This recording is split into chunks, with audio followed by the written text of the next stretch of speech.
Новиот обид за манипулација, сервиран преку медиум во друга држава, е уште еден од низата докази за очајот во кој се наоѓа СДСМ. Јасно е кој е нарачателот на дезинформацијата и манипулацијата, како и невештиот обид на продавачите на скапа магла, наимената агенција од Србија од страна на СДСМ, да ја донесат во заблуда македонската јавност, реагираат од ВМРО ДПМН по написите на Српски курир дека Никола Груевски преговарал за промена на државното име. СДСМ не успеа со фабрикувани лаги и нарачани анкети протнати од псевдоагенција од Србија, платени со огромни пари чие потекло допорва ќе се проверува, да создаде лажна слика за расположението на граѓаните во Република Македонија.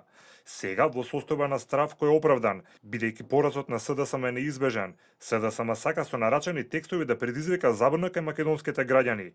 Ниту имало тајни преговори, ниту пак се договарало било какво решение надвор од македонската јавност. Велат од ВМРО ДПМН.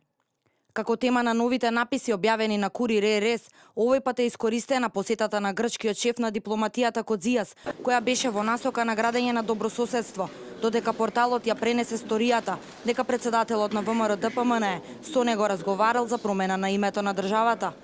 Ова во дел од македонските медиуми се толкува како обид лидерот на СДСМ Зоран Заев да го компензира недостатокот на соодветна програма и проекти и низок рейтинг, па со плаќање на скапи текстови во нерелевантен портал во Србија, повикувајќи се само на добро упатени извори, се обидува да и наштети на владеачката партија.